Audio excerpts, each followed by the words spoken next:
Okay, so this will be your drill video, which I didn't realize there was golf balls in there. Sorry about that. All right, so I'm gonna take 2 baskets, range baskets. I bought these online for 10 bucks. They're very helpful. And I use them for a lot of stuff. So I'm grabbing, I bought this garden stake. It's a plastic garden stake at Lowe's or Home Depot, any kind of hardware store. This particular one's about 6 feet long, not that big around as you can see. And I've got some pipe insulation. I just slid over it, okay? This is a great little station for you. Why? Because it's gonna force you to learn how to have depth, which is good, because you need to have some depth in your swing. And I'm gonna show you what I mean by that, okay? So you can weight this down with something. I'm gonna use a flashlight because it's the only thing I have handy here right now. And what you could do is take your golf ball, which I'm gonna just put it down here to show you where it would be. Okay? And I'm gonna take another stick, if I have one here. Okay. I do not have one in here right now. All right, well, I will show you what it would look like. Actually, I can make this work. So I would put another stick in the front basket like so, okay? And what I'm gonna do here is I'm going to, again, weight it down with something, if I can find something to weight it down with. Sorry about this. I don't have all my stuff handy. Maybe this will hold it. I'm just using another tripod here. Sorry about the example here, but I didn't have a smaller stick, so I need to weight it down with some.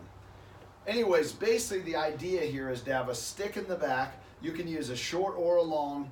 I got the garden stake in there with a pad, and you have another stick in the front basket, okay? Now, notice this back basket is basically in line with this golf ball. So I'm got it set up in a way where if I take this back nicely on a normal plane here and up, see, I've got to have my hands in some, because if I just lifted with no turn like you, I would hit this. So it forces my hands to be deeper, but I don't do it like pulling my arms like that. I do it with rotation, turning this hip back. If I had a chair behind me, I would be staying on that, okay? It's gonna feel like you have crunch in this left side more, so that you don't feel like you just stand up like this and flatten off your shoulders.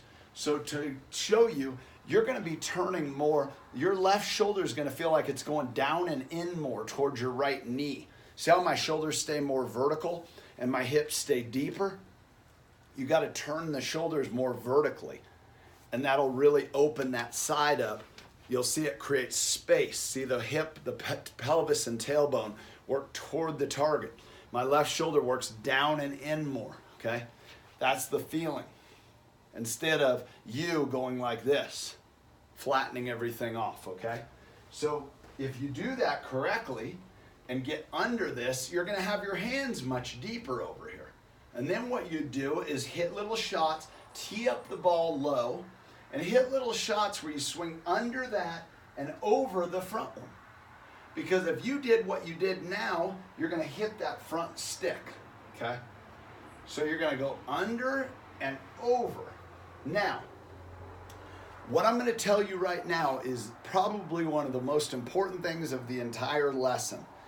If you are coming from under with this depth, you're coming under and your face is wide open like this, you are not going to be able to do this drill, because you will stop everything and try to square it like this, which will make you hit the front stick, or you'll come over the top to square it, and that'll also hit the front basket or stick, and maybe even the back one.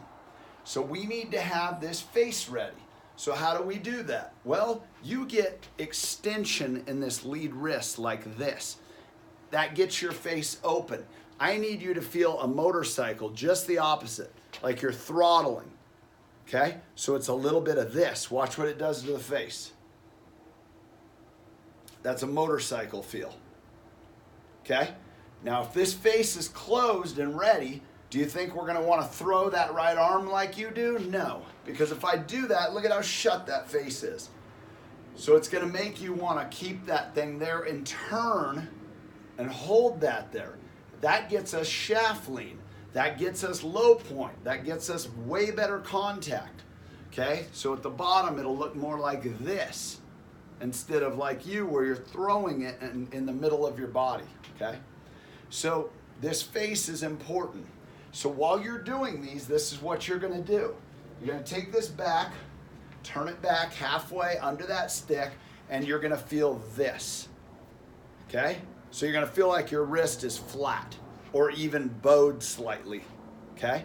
And then you're going to swing down and over the front stick. And your release will feel very flippy right now, like this. You're letting it release. Okay? So it's going to be like this.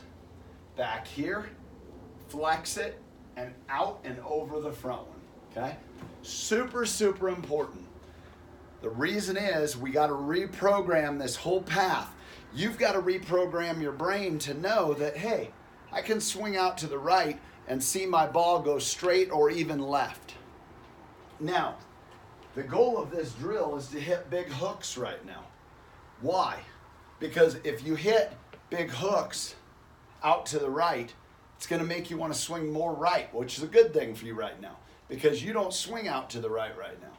Okay? Then, once we get way under the plane where we're hitting big hooks and big snipe hooks, we don't want blocks because that means we aren't getting this face square. And if you hit a bunch of blocks, your brain's going to go, I don't want to do that. And so you'll stall out again and you'll square up like this, throwing your right arm, or you'll come over it with your path, and both those are no good. So we got to make sure that's correct. We got to make sure that you're getting that face ready by getting this flexion. Now, the other option is to get a really strong grip. I don't personally like changing people's grips if I don't have to, because it does complicate things for people. But another idea for you right now while you're working on this, and I have players do this a lot and it works really, really well, is that address, I have them set up with the club face closed. Then I have them grip their normal grip, which for you would probably be about right here and here. Now, take that and turn it back to where it's square. Now look at that grip, it's much stronger. But I didn't really have you make a stronger grip. I had you close the face, put your normal grip on there, and then set it down square again, which made everything turn this way, which made it stronger. But it's not, it is, but it isn't.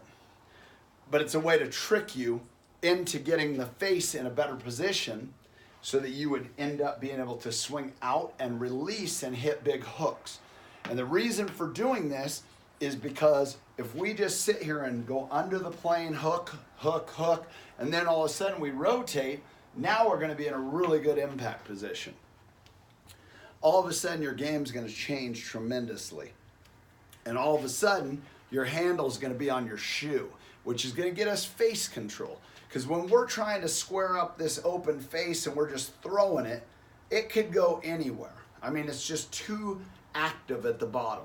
Whereas if I'm coming in and I've got this face ready and I'm turning it in, it's going to stay square for a very long time at the bottom.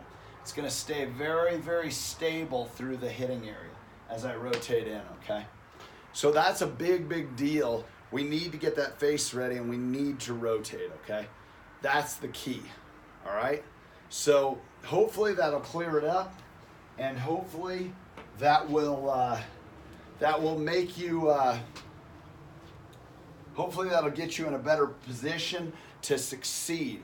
Getting some depth, getting that in to out path is number one, okay? Now, if our balance points are off, we're gonna wanna do what you do, stand up and flatten our shoulders. So get in the posture that I'm gonna send you a video to help you with. Learn to turn that hip. Create that space on that chair on your right side. Learn to turn. Get that turn, which gets our hands and arms in more. This arm will be across a little more. that shaft won't be, now the club, obviously, you're a little bit across. That's all forearm rotation. So you'd have a little less of that to where it's a little more, like you could take an alignment stick. Again, I don't have one, but if you had a stick, you could put it alongside the grip here. Actually, I have a long one here that I can just show you with. You can put it right along your grip and basically point it inside more, like just inside the ball or something here, instead of getting it way over here, because that doesn't match up with your slide. It makes it too hard to shallow, okay? So get that thing a little more here, the shaft, instead of across. Because currently with your slide, that's a bad matchup. It's just gonna make you steep, and then you're gonna try to do something to save it. And that's why your head drops back later, because you know you're steep. And if you gotta do one of two things. You've gotta either hump the goat or early extend, as they call it, okay? Or you've gotta add right bend this way, which drops what? Your head back. That causes low point issues. So if we just get in a better position to start with, you won't feel like you need to do anything because it's already basically there, and you can just stay in your bends and rotate into impact later on. But for now, learn to get that here and learn to sling these hooks out to the right. And then we can add the rotation piece, okay? So hopefully this all makes sense to you. Basically what we gotta do is get you some depth back here. Depth and turn, and then learn to swing out the other way instead of no depth, no turn, getting steep, open face, throw it to save, okay? So hopefully this all makes sense. I'm gonna send a few other videos along with this, but you're gonna have a lot to watch. And please ask me if you have any questions, all right? Thanks again, Paul.